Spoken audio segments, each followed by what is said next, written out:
आम्ही त्यांना घरी देऊन घरी जाऊन पाठिंबा दिला हे ते विसरले. आपल्याकडे जो गेला तो पण जुना शिवसैनिकच होता. आता माझी चूक आहे तरी त्याने घरी म्हणजे मंत्री केलं होती, माझी चूक झाली. ठीक आहे, तर तुम्ही तरी जे दोघं बाई गेले ते जाऊ द्या. लढणारे माझ्यासोबत आहेत, त्याच्यावर तुम्हाला शिंदे गटात जाण्याचं काय नेमकं मध्ये वाटलं जाव बरे वाटले. शिंदे साहेब इतरांपेक्षा अधिक मजबूत आहे, सेवादारी माणूस आहे, कधी धावून जाणार आहे कार्यकर्त्याच्या पाठीशी. बच्चूकडून मंत्री केली आमची चूक झाली उद्धव ठाकरे म्हणाले. मला उद्धव साहेबांना प्रश्न विचारायचा आहे, पहिले ते मुख्यमंत्री झाले का पहिले मी मंत्री झालो? आम्ही त्यांना घरी देऊन घरी जाऊन पाठिंबा दिला हे ते विसरले. तुम्ही सांगा, आमच्याकडे 2 आमदार होते, माझ्या विरोधात शिवसेनेचा उमेदवार होता, ते माझ्या विरोधात प्रचार करायला आले, तरी सुद्धा शिंदे साहेबांनी आम्हाला कॉल केला, त्यांनी बोलावलं, उद्धव साहेबांची भेट घालून दिली आणि शिंदे साहेबांनी सांगितलं का आपल्याला इकडेच राहायचंय.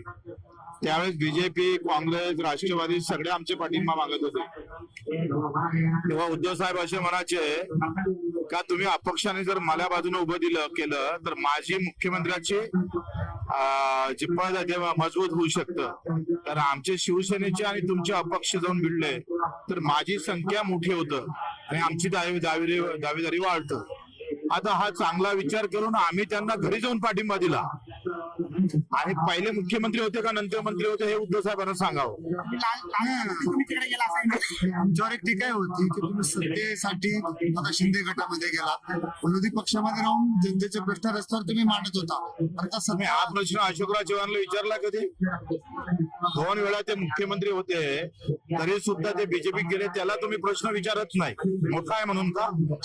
मोठा आहे म्हणून नाही, ते वजनदार आहे म्हणून आणि मी हलका कार्यकर्ता आहे म्हणून. हे प्रश्न इतरांना विचारा ना तुम्ही. तुम्हाला इतर पार्टीकडून ऑफर होते असं तुम्ही बोलला. हा बरोबर आहे. त्यावेळेस तर सगळ्यांचेच फोन चालू होते ना.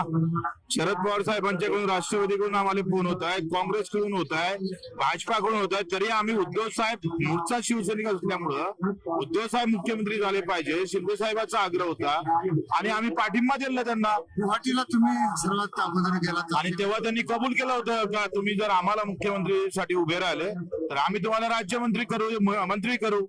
आता त्यांनी हेडगावकरला राज्यमंत्री केलं अपक्षाला, शंकरराव गळकांना अपक्षांना मंत्री केलं. म्हणजेच अपक्षाची गरज होती हे उद्धवराव विसरले का वाटते?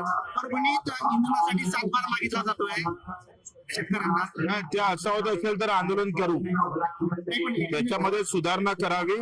नाही झालं तर या व्यवस्थेच्या विरोधात आम्ही आंदोलन करू. पेट्रोल आणि डिझेलचे दर वाढत आहे, ते कधी त्याबद्दल काय म्हणतो? कशाचे? पेट्रोल आणि डिझेलचे तिसऱ्यांदा हा सगळ्या देशातला प्रश्न आहे. मी एकटा इथे बोलून चालणार नाही. फक्त शेतकऱ्यांच्या ट्रॅक्टरांना डिझेल भेटासाठी आम्ही रस्त्यावर उतरू.